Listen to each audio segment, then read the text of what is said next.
present an hour of truth for the battered but proud people of the Empire State.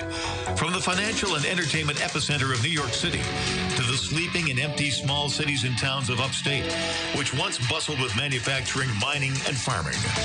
We all know from inspiration, history, and nature, we deserve a return to the success and growth of generations past, a birthright being squandered by corruption in Albany, and the depredations of an insecure, scheming mountebank posing as governor, who loathes both us and himself. As liberty beckoned to enslaved peoples behind the Iron Curtain via American broadcasts after World War II, we now say, believe, rise, and join us. Welcome to Radio Free New York. Hey guys, welcome to Radio Free New York. I'm your host, Andrew Hollister, and we're here in the WYSL studios with Bob Savage. What a day. Yeah, it's freaking gorgeous out there. Freaking gorgeous. That's exactly, really nice. That's the term for it. Freaking gorgeous. Yeah. You look at all the graphics on the TV stations. That's what they say. That's what they say. Freaking gorgeous. No, absolutely. I was just on the ride here. I was like, man, I almost feel like I should call in sick and just enjoy the weather, but you know, I couldn't do that. So what a day this has been. Yeah. I mean, what a mood that I'm in. It's almost like falling in love. Yeah. So yeah, no, it's really nice out there. And we're going to talk about some maybe not so nice things on this beautiful day. Perfect. So some of the things I want to talk about, I'll give you guys just a real brief rundown. We're going to talk about the lake levels on Lake Ontario, what's happening here, because more and more people are having their homes destroyed, their properties destroyed. And I think it's important to talk about what this issue is, kind of give these people a little bit of a voice here, give people the opportunity to call into the show if you're impacted by this and kind of give us your side of the story, let us know what's going on. And I'll give you guys some of the background on it as well. And then after we talk about that, we're going to talk about a local elected official who was caught on body camera lying to the police. No. Yeah, no surprises there. About a car accident where 4 people were injured, and talk about why do they get away with that? Because I know that if it was you or if it was me, and we lied to the police about our actions, and it was A, on video, us lying, and B, on video proof that we were lying, and then insisting that the evidence is otherwise, I think we'd be looking at it from a different perspective, like maybe behind bars or behind some additional legal action. Or at least maybe one of those little, if you ever watch 48 Hours or CSI or whatever, the high-angle camera, the little interrogation booth, hey, just help me out here. You'll be hearing things like that. Can you just help me out? There's a couple blanks I had to fill in here. Yeah, absolutely. And then if we make it through all of that, I think I mentioned this last show and didn't get to it, so we'll see if we get to it on this show. It's one of those things it's an evergreen topic. It doesn't expire. But talking about the principles of the Libertarian Party, because you're going to see Libertarian candidates on the ballot this year, and talk about what you should expect to see different about these candidates compared to other candidates, especially because you're probably going to see this year that there's going to be cross endorsements. So you may see a candidate running on the Republican line and the Libertarian line. You may see a candidate running on the Democrat line and the Libertarian line. You may see a candidate running on the Green Party line in the Libertarian line. And you might wonder, well, why is this happening?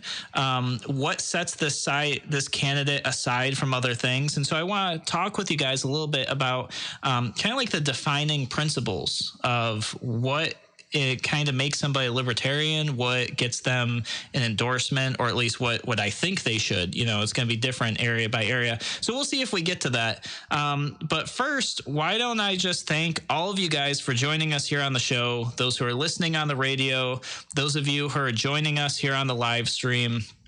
And I want to give you guys this phone number to call in, because when we talk about the Lake Ontario stuff, I've spoken to a number of people who own property there, and I really want to hear from you if you're listening to the show. So that number is 585-346-3000. Once again, 585-346-3000. And if you're calling in from outside of the 585 area code, you can call us in at 866-552-1009. Once again, that's 866-552-1009. And always, if you're listening on YouTube or Facebook or Twitter, you guys can comment on the live feed right now, and I will see the comments probably on the break. So the first thing that I kind of want to get out of the way about this Lake Ontario flooding is that there is an organization who kind of defines what the lake levels are. And that might be a little misleading to say that they define what the lake levels are, but they kind of regulate the lake and how much water is let out of the dam. And there's been a lot of discussion about whose fault is the flooding. And of course, there's a lot of people who say it's this organization, the IJC. People say it's their fault. And the IJC says, no, it's not our fault. It's nature's fault, you know. So what I want to do is what I always do, and that is to present all the information to you guys so that you guys can see and look at what's going on and really understand what's happening. Somebody asked me earlier today, they said, well, isn't Canada the one doing this? And I was like, oh, that's one I hadn't heard. And they're like, yeah, a lot of people are saying it's Canada's fault. So I looked, and it looks like the U.S. has 3 representatives and Canada has 3 representatives. Now we have 3. So, we had 1 a couple of months ago. Is that what we had? Did people resign? Is that what happened? Yeah, it's kind of like I don't know. I hesitate to call it an honorary association, but you kind of get appointed to these things.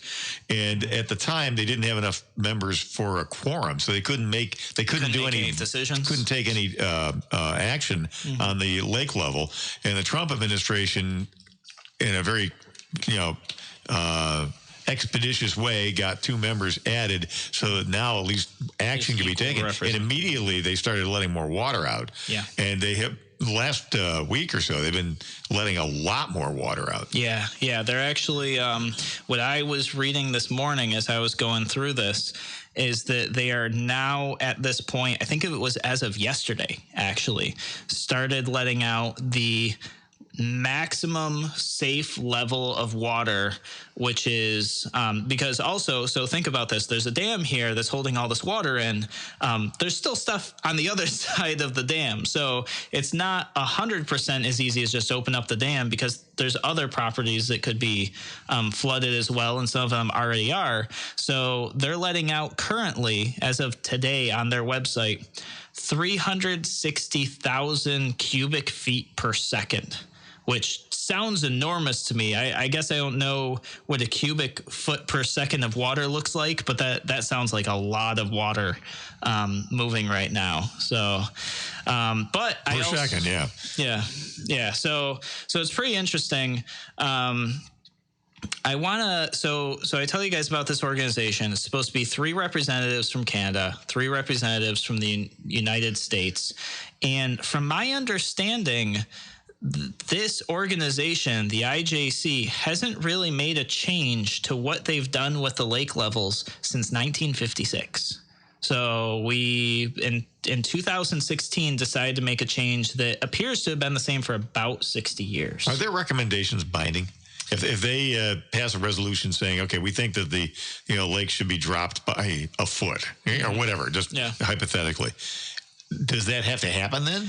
I think that they're the ones that control it. Based on my understanding and what I'm reading, I don't necessarily know that their words are just recommendations. It appears that their decision is the governing body for what happens. Okay. And it seems that like this organization is a treaty between the United States and Canada. Yeah, it goes way back. It's pretty the original treaty. Now they had this Plan 2014, which is something different, I think. Yeah, so Plan 2014 is actually what made this change happen. So it wasn't adopted until the end of 2016. It's called Plan 2014, and that's actually what we're going to talk about when we come back from the break. We're going to talk about some of the records that were set, what Plan 2014 does, and how it's impacted lake life on Lake Ontario. So we'll be back here in a moment on Radio Free New York.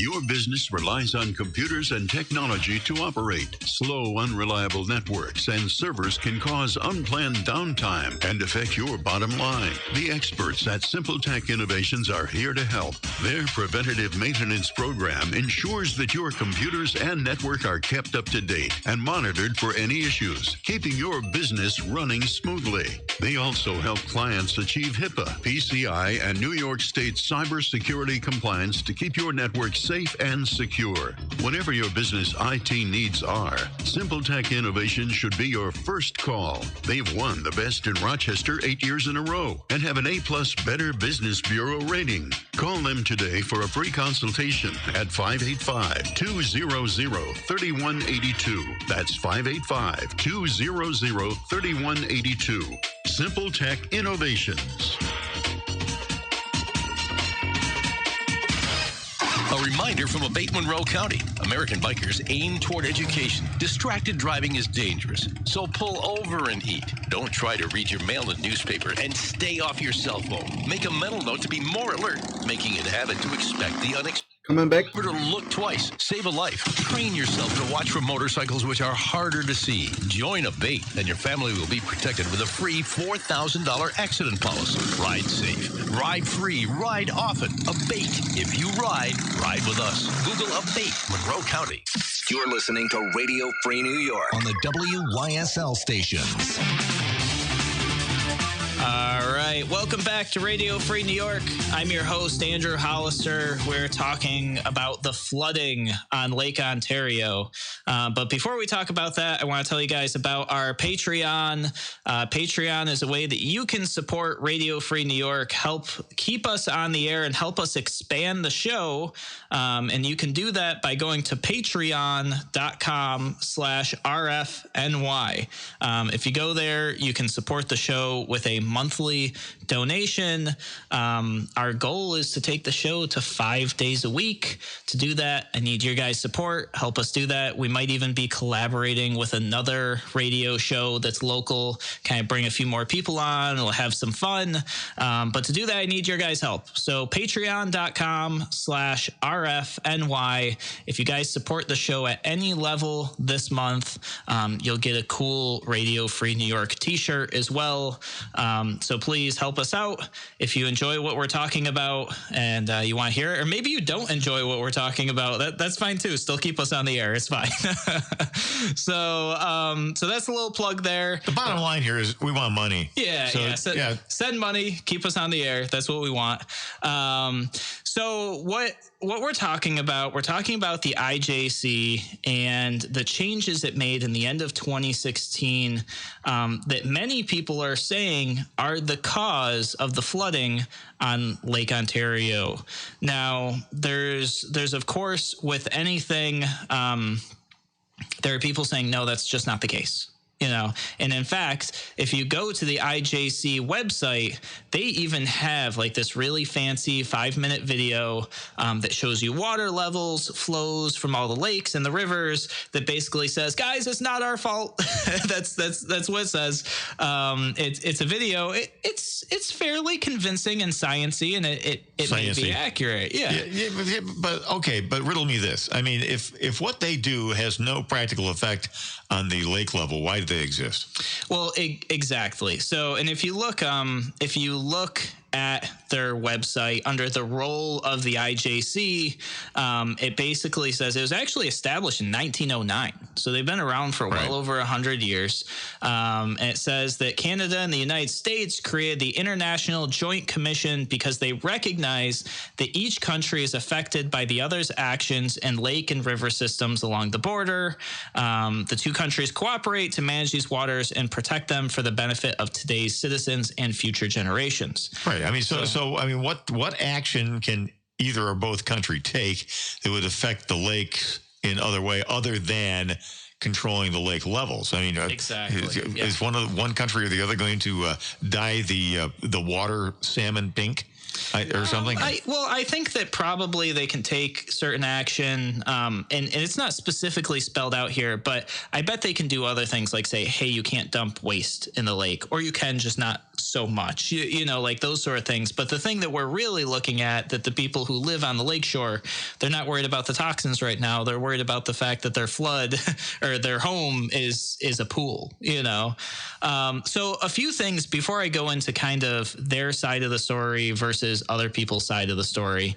I want to give you guys some stats, and some of this actually came straight from the IJC website. Some of this came from like Democrat and Chronicle, other stats, other media sources.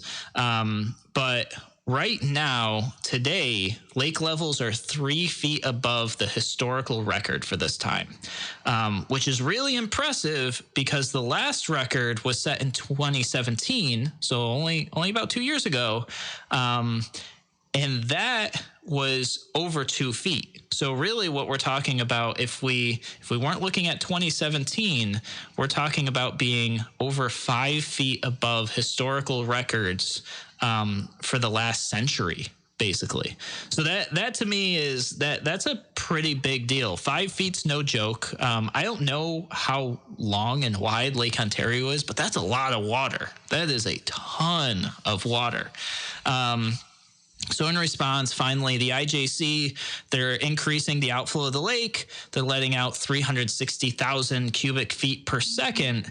But a lot of this seems to center around the fact that they, you know, brought in this plan, 2014 is what they call it, to increase the amount of water that they keep in the lake, which is interesting because I've seen statements from them both ways saying it does increase the amount of water in the lake, and then other statements from them saying it doesn't. So even this committee can't. Well, there's got to be more water in the lake. Look at the flooding. So obviously, there's more water in the lake, and then you also look at the measurements. The lake level measurements are much higher, so there's more water in the lake. Yeah. Unless somebody's throwing an awful lot of, you know, rising the bottom of the lake or something, displacing the water with I don't know.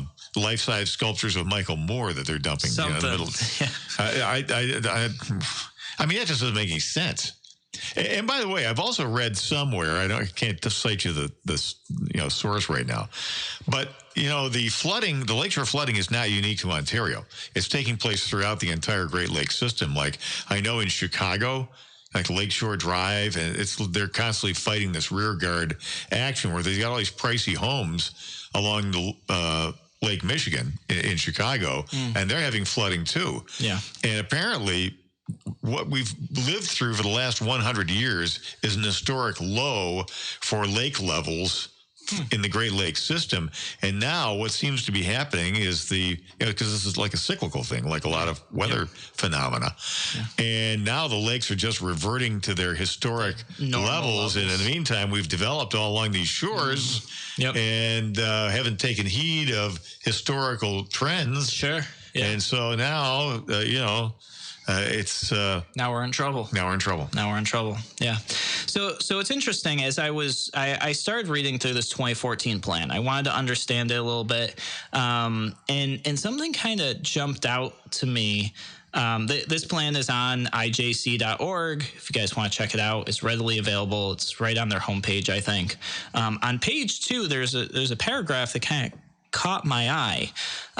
It says, the June of 2014, the commission submitted the Lake Ontario St. Lawrence River Plan 2014, protecting against extreme water levels, restoring wetlands, and preparing for climate change. There you go. There's two key phrases there. Yeah. So it's interesting.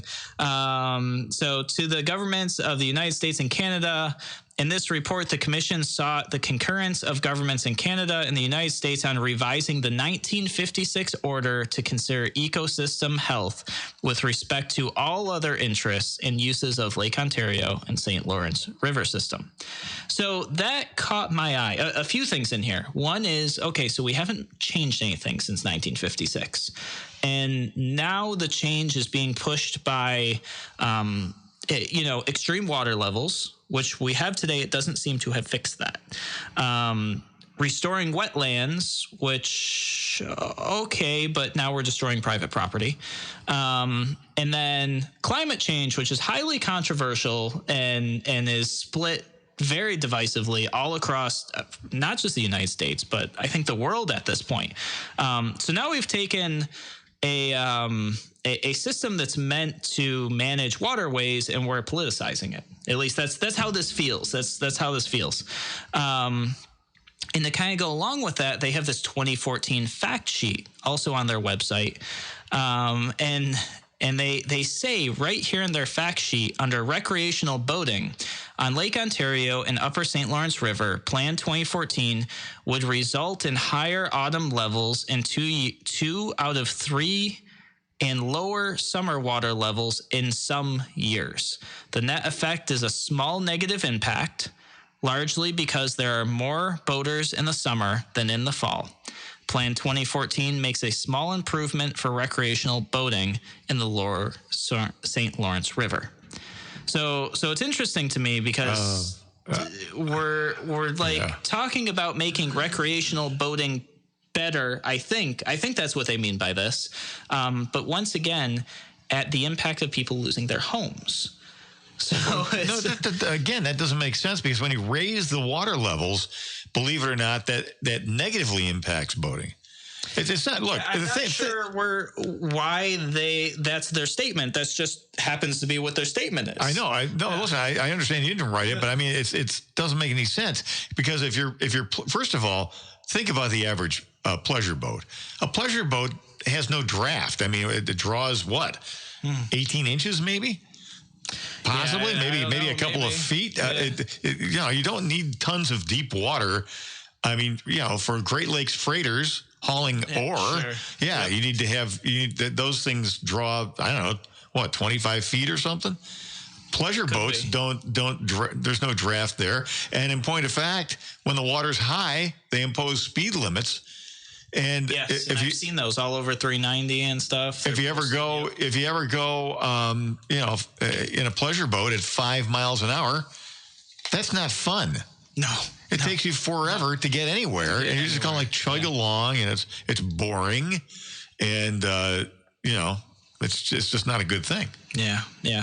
So, back in 2016, when this was being considered, there were numerous articles and numerous people coming forward that said, hey, if this Plan 2014 takes effect, if this happens, you know what's going to happen?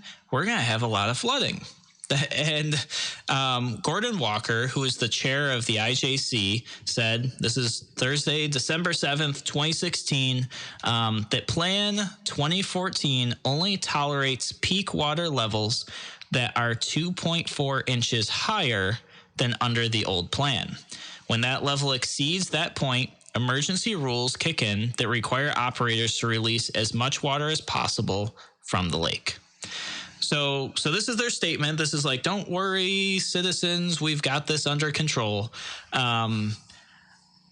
Clearly that hasn't happened. So either they're not following their plan, they're misguiding people on the plan, or, as I think about this, I wonder if 2.4 inches, across the whole entire lake, is that already so much that now you can't drain it fast enough?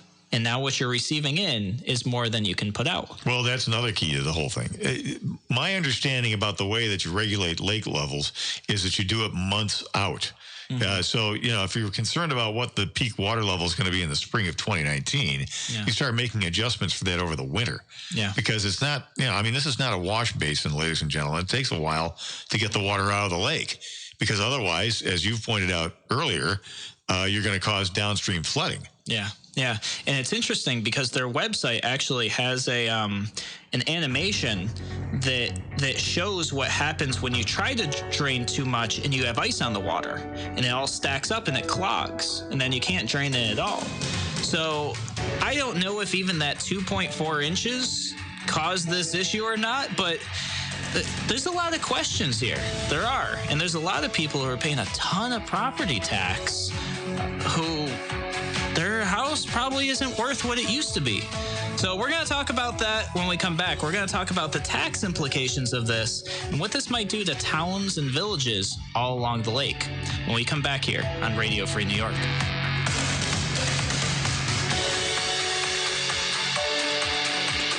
You're listening to the voice of liberty. WYSL. AM 1040 Avon, Rochester, FM 92.1 Rochester, FM 95.5 Spencerport, and WYSL1040.com everywhere. Why do businesses choose to move their website from Wix and Squarespace to SimpleTech Innovations? Maybe it's their excellent customer service or attention to detail. Maybe it's their ability to give a truly customized solution. Or perhaps they just like the fact that SimpleTech is a local small business that builds great relationships with its clients. Whatever the reason may be, you can rest assured knowing that the local team at SimpleTech has your best interest in mind when building or updating your website. They're hands-on and love helping customers achieve their goals. But don't take my word for it. They've won the best in Rochester 8 years in a row and have an A+ Better Business Bureau rating. If your website doesn't match your dreams or isn't achieving your goals, give the professionals at SimpleTech Innovations a call today for a consultation at 585-200-3182. That's 585-200-3182. SimpleTech Innovations. Aircraft Environmental Systems proudly supports Radio Free New York. Rochester-based leaders in climate simulation chambers for America's R&D laboratories. We're experts in troubleshooting, calibrations, custom designs, and consulting for more than 40 years. Industry pioneers, we created the first ever fleet of temperature, humidity, and altitude test chambers available to rent coast to coast. Trained and trusted by environmental chamber manufacturers, we are ACES. Find us at acesinc.com. Your business relies on computers and technology to operate. Slow, unreliable networks and servers can cause unplanned downtime and affect your bottom line. The experts at SimpleTech Innovations are here to help. Their preventative maintenance program ensures that your computers and network are kept up to date and monitored for any issues, keeping your business running smoothly. They also help clients achieve HIPAA, PCI, and New York State cybersecurity compliance to keep your network safe and secure. Whatever your business IT needs are, SimpleTech Innovations should be your first call. They've won the best in Rochester 8 years in a row and have an A+ Better Business Bureau rating. Call them today for a free consultation at 585-200-3182. That's 585-200-3182. SimpleTech Innovations. Radio Free New York on WYSL. AM 1040, FM 92.1, and FM 95.5 West.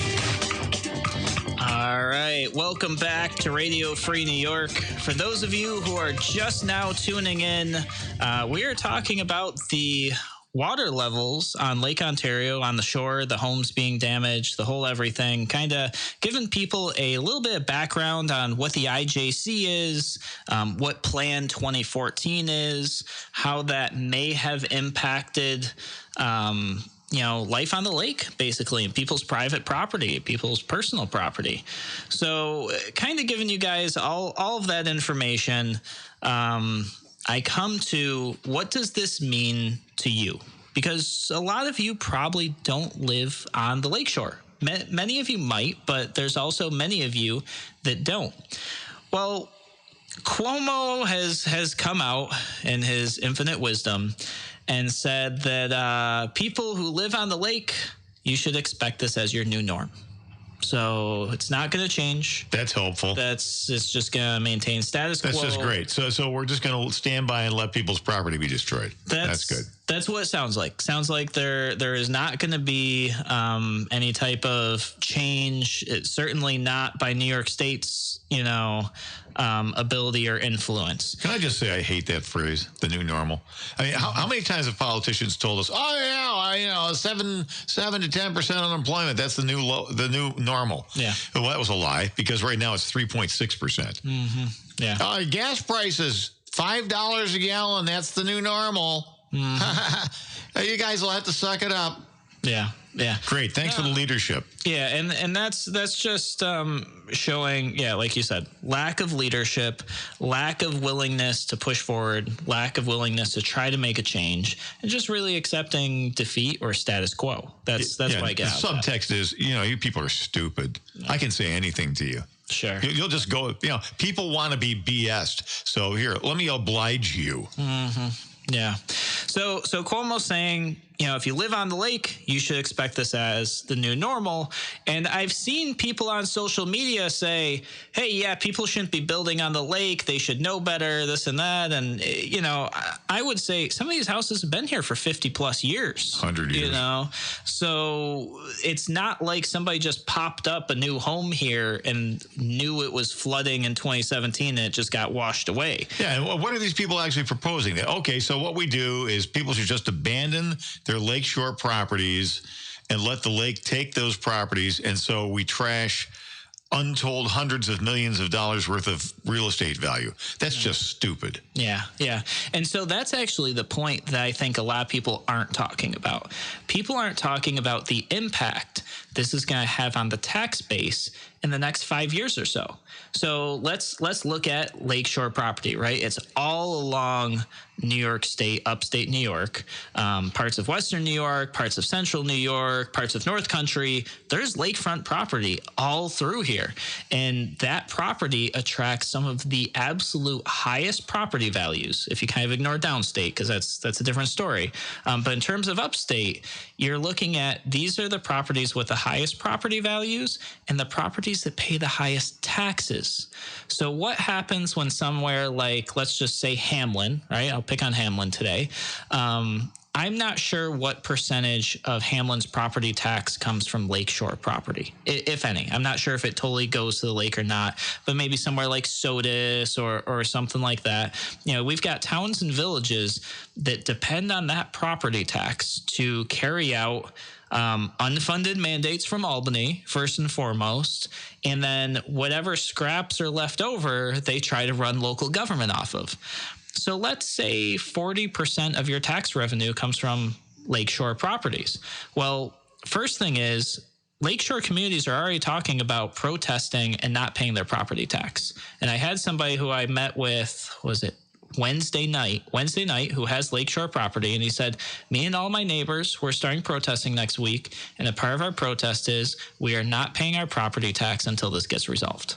Now, whether or not they follow through with that, I don't know. I don't know about the implications. I don't think that strategy is good. I don't know that it's going to be good, but the thing is they're rallying together to try to have a voice, and that's what they're doing, Here's the I mean, it all depends on the extent of it, right? I mean, if you just say, I'm not paying my property tax until fill in the blank happens. Yeah. Well, they're just going to foreclose on you. Exactly. But if there's 200 property owners who don't pay their property taxes, now the town's got a problem. Yeah, and the state's got a problem. Yep.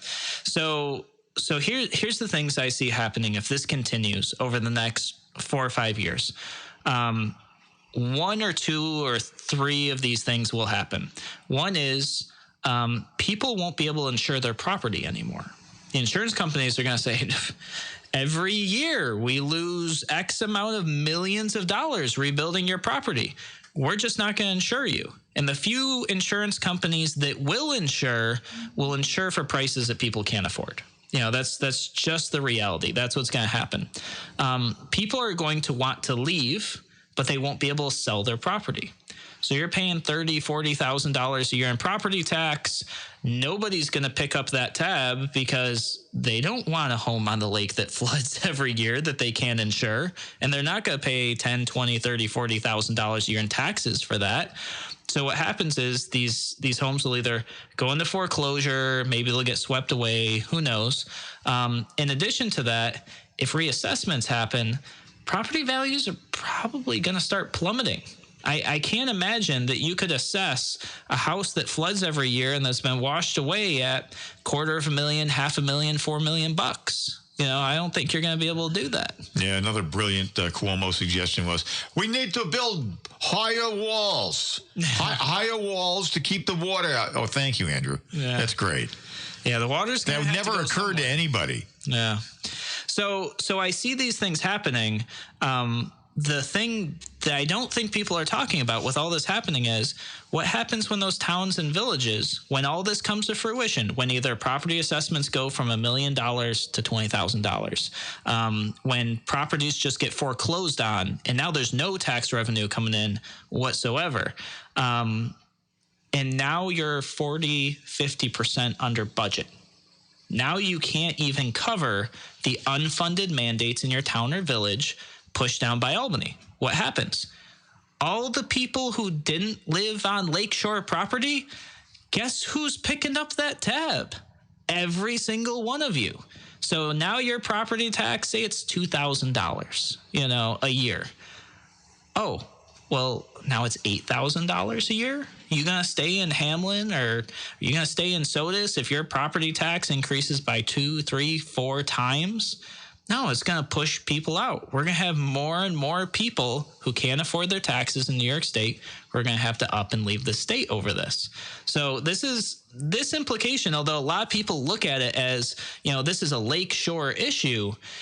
If you live in a town or a village that is receiving those property taxes from these properties, it could very well become your issue, even if you live miles away from the lake. It could become a really big issue, because I'll tell you what happens with the property tax cap, because everybody is always talking about, the 2% cap on property taxes.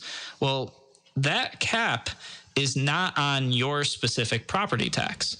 That cap is on how much property tax can be collected for that tax jurisdiction. So let's just call it Monroe County, right? Let's say Monroe County, and the numbers are way more than this, but let's say Monroe County collects $10 million a year in property tax.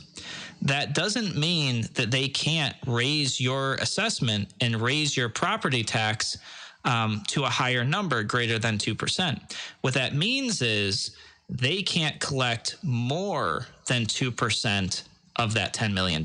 So the house next door to you goes vacant. Property tax plummets on that, $2,000 a year. Well, now they're not collecting $10 million in property tax anymore, but they can redo assessments and bring themselves back up. And guess whose houses are being assessed? The people who are paying taxes, the people who are maintaining their property, the people who are doing good things with their property.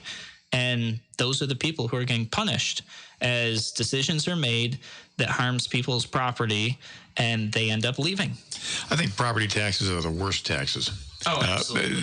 Absolutely. Because they're the ones that are most likely to deprive you of your property, and in the most egregious possible way. Basically, what you're doing is you're leasing your house, your home, from the state. Yeah, no, absolutely. I have a huge problem with property tax, because when you have property tax, the minute you stop paying property tax, the state can start taking action to take away your property. So you never really own it. If you stop paying, you lose your property. It's that simple. So yeah, I've got a big issue with that. And actually, Jay commented it on Facebook. He said, "I'm done making improvements to my house or even fixing things on the outside. Replaced a worn-out roof, assessed $3,000 higher on a house we paid $77,000 for."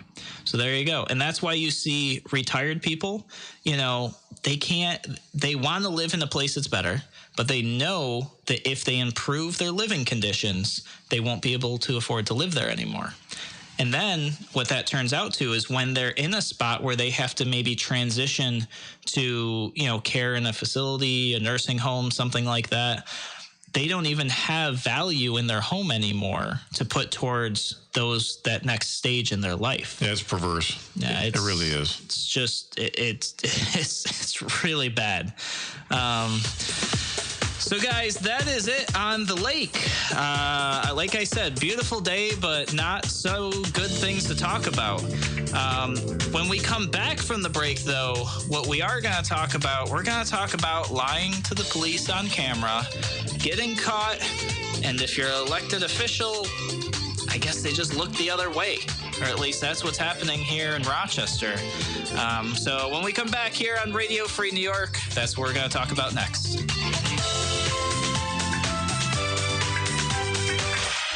Your business relies on computers and technology to operate. Slow, unreliable networks and servers can cause unplanned downtime and affect your bottom line. The experts at Simple Tech Innovations are here to help. Their preventative maintenance program ensures that your computers and network are kept up to date and monitored for any issues, keeping your business running smoothly. They also help clients achieve HIPAA, PCI, and New York State cybersecurity compliance to keep your network safe and secure. Whatever your business IT needs are, Simple Tech Innovations should be your first call. They've won the Best in Rochester 8 years in a row and have an A+ Better Business Bureau rating. Call them today for a free consultation at 585-200-3182. That's 585-200-3182.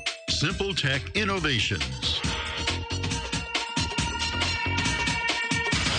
I'm Las from Action Towing and Service. The people really make this place incredible. I feel at home. I love what I do. I love the people that I work with. The owner of the business is actively involved. He is a veteran. We have a very close relationship with all of the staff. Every employee there is known by name, and we really, really work hard on giving that home feel, or the family feel. Please give us an opportunity to win your business. Come down and visit us at 275 Marketplace Drive, right off of Jefferson Road.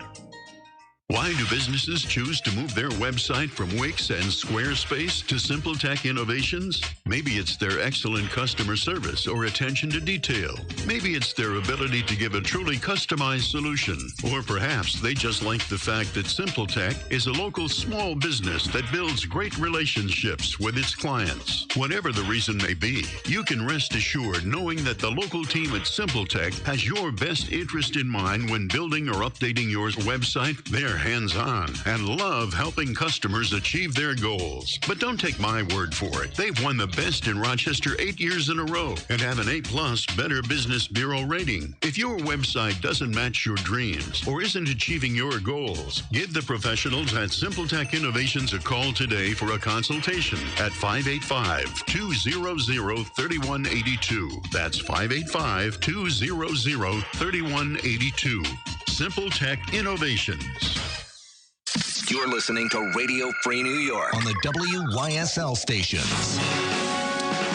All right, we are back here on Radio Free New York. I'm your host, Andrew Hollister, and I'm going to pump the Patreon again. If you guys like Radio Free New York, maybe you listen to us on podcast on our YouTube channel, maybe you catch us during the day on Facebook or Twitter or on WYSL, I would love your support on Patreon. So what you can do, you can go to patreon.com/RFNY, support the show. We've got various levels. $10 a month helps us out a ton. If you help support the show monthly, starting this month, you will get a cool Radio Free New York t-shirt. Whoa, you get swag too? Yeah, you get some swag. So, what about that? Absolutely. Hey. So help us grow the show. Help us stay on the air. Support us on Patreon, patreon.com/RFNY. And then you'll get to hear more just awful, terrible stories like the one we're about to talk about. Talk about an incentive. Yeah, more stuff that you hate. Right. Yep, absolutely. More stuff that you didn't want to hear. So here's what's going on. I want you guys to think about this. You're driving along on the street.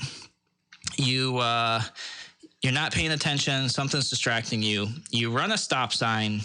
You hit another vehicle with children in it, injure 4 people, and the police ask you, what was happening, and you tell them, officer, I stopped at the light. I looked both ways. There was nothing. I went through the intersection, and then there was a car. It was a complete accident. I was being a law-abiding citizen. I don't know what happened. And then the officer says, are you sure that's what happened? And you say, yeah, of course that's what happened. And the officer says, well, we have video that proves otherwise, and we have eyewitness testimonies that prove otherwise. And you're lying to me. And you say, no, that's not true. I hope you have video because you're going to see that I stopped. And where are these witnesses? I want to talk to them. I want to talk to the witnesses? Yeah. No, I wouldn't do that. I don't think. Yeah, I don't imagine that if it was you or I that we would get away with this, first and foremost. I mean... Well, witness tampering. Yeah, you know... resisting governmental administration. I think it's interfering with governmental... Yeah, and I don't know if there's... I don't know if there's actually a law on the books that says you can't lie to the police, but I am seeing here that at least in some states, that's called police perjury, and that lying... No, I think the catch-all. No, that's police officers lying. Sorry. Yeah, I think the catch-all in this state is obstructing governmental administration. If they're trying to do an investigation and then you demonstrably lie to them. Yeah. I mean, and this is just flat out, no questions asked. Straight up lying. So you're wondering who I'm talking about, or maybe you've already seen who I'm talking about. And this is Assemblyman David Gant. He ran a stop sign, hit a car, injured 4 people. From the video that I saw in the images, it looked like the crash was severe enough that they shut the street down for cleanup. Oh, they typically do that. Yeah, well, if it's just a little fender bender, it's no big deal. Well, if it's any accident like that, I mean, it's a pretty dramatic accident. There's all kinds of debris around, so they have to clean that up. So clearly, your vehicle was not stopped. First off, so this smells rotten, right? And the news was trying to find out what was going on. The police wouldn't even say who was involved in the accident. They had a freedom of information request it. And that's where it gets interesting because there was body cam footage. And the body cam footage is of Assemblyman Gant just straight up lying to the officer. So I've got the transcript here. Let's see. I'm going to go down to the part where they talk with him because the first part is not good. It's the mother who was in the car, talking with the officer, saying, my son's bleeding. He's bleeding a lot. We've got ambulance coming. So this was, people got injured. It's very scary. So let me get to, there's a whole bunch in here. Okay, so after he goes through, they're going back and forth. There's an exchange. So you've got Assemblyman Gant and the officer says, "Hey, I need to give you a ticket for going through the stop sign." And he says, "Who went through the stop sign?" He says, "You did." And Gant kind of mumbles something, and he says, "Well, we have video footage and witnesses saying," and Gant replies, "I hope you got it because it'll show I stopped there." The officer says, "Yes, sir. Do you know how these work by any chance?" I believe it's the ticket he gave him. He said, "No." He said, "Court date will be on this time." Gant kind of mumbles something. And the officer says, "Pardon me? Like, what'd you say?" And he said, "When you look at the camera, I stopped." And the officer said, when I look at the camera, what that camera shows, we'll assess. I think he says in court. Some of this is kind of like grayed out a little bit. For now, a couple of witnesses saw the car accident. So Gant replies, "Oh, yeah?" The officer says, "Yes." He says, "Do I have access to them?" And first and foremost, not smart. That rubs me so wrong. I don't care who you are, elected official or not. Immediately asking for access to the witnesses that you just drove your car into, that they're, that just feels so wrong. Just doesn't feel right at all. So the officer responds, "You cannot at this time. When it gets closer to your court, you'll be able to get that information." He says, "Okay." And then they kind of like argues with him about who the witnesses might be. Like, oh, there were two people who ran across the street, like trying to figure out who the witnesses were. And the officer's just like, the witness information is going to be in the police report. It'll be done in a few weeks. Then officer says, "This is a copy for you." Then who shows up to the scene? Mayor Lovely Warren. Lovely Warren. Officer, "Mayor, how are you, ma'am?" "Mayor, how are you?" Officer responds, "Not too bad. He's okay. Here, hold on a second." Click. Body cam off. Yeah. What is that? Yeah. Yep. So there it is. There's a part in there where they have him take a breathalyzer. Yeah, I saw that one. And he blows in it and he says, "What's it read?" And they say 0. And he starts laughing at it. Yeah, he just starts laughing. Yeah. Yeah. And I mean, it's hard to say. I mean, maybe he was just shook up and it was like nervous laughter. I mean, I don't know. I don't know either. I don't know what the significance of that is. The whole thing, just when you watch it, just feels so wrong. You've got people who are hurt. You've got a mother with a child, which it sounds like the child may not have been strapped in properly as well. The child was not. There. Yeah, I believe that there are there's some child protective services sanctions being imposed. Could be, because it sounds like she didn't have a license while she was driving. And she did not have she did not have a license. So there's a lot of stuff going on here. But what it comes down to is, the press is looking at this like, "Hey, police, why are you trying to cover this up? What's going on? Where are you trying to hide?" And the police weren't really providing the information. The mayor starts getting involved. Yeah, the mayor goes into damage control mode too, which makes me even more suspicious. Yeah, I mean, some of the stuff just seems highly unnecessary. And then the mayor's now yelling at the reporters about reporting. Yeah, she claimed that she was ashamed of Channel 10's coverage. Yeah. They sent Berkeley Breen out there to cover they did a pretty good job. I thought so. Covering the whole story.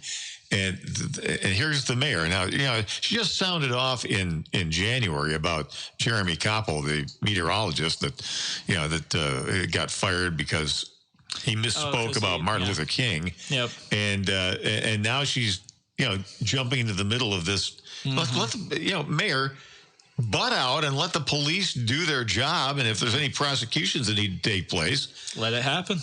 Why are you muddying the waters? Mm-hmm. Yeah, and that's I think the other thing that really rubbed me the wrong way, because she said on the record, she's like, "Well, Assemblyman Gant's like a father to me. You shouldn't be surprised that I'm showing up." But what's that got to do with anything? Well, to me, that means even more so she should be staying out of it, because there's a conflict of interest. So you're not even hiding your conflict of interest. You're saying, "Yeah, I have a personal relationship with this person. They're close to me," and the police, who basically serve at the pleasure of the mayor. If you look at it, it's not like the police chief is elected. He's, so.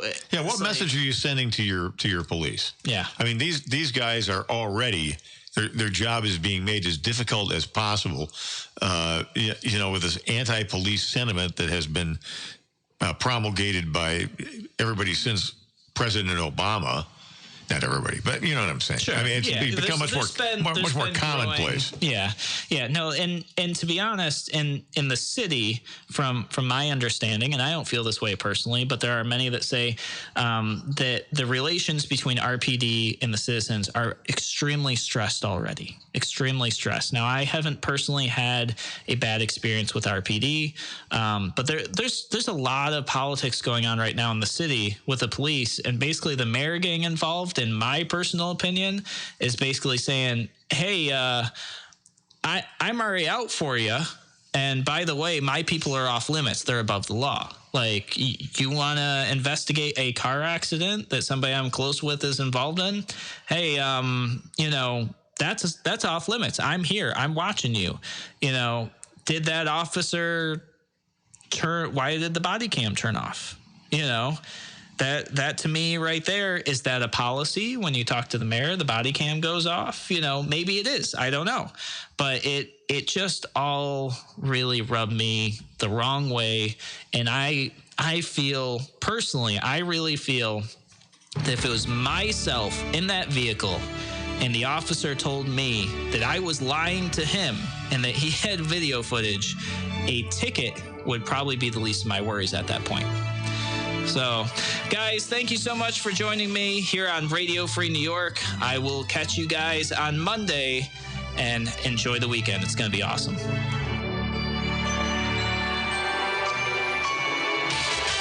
should be more than just driving. Driving should make you want to fly.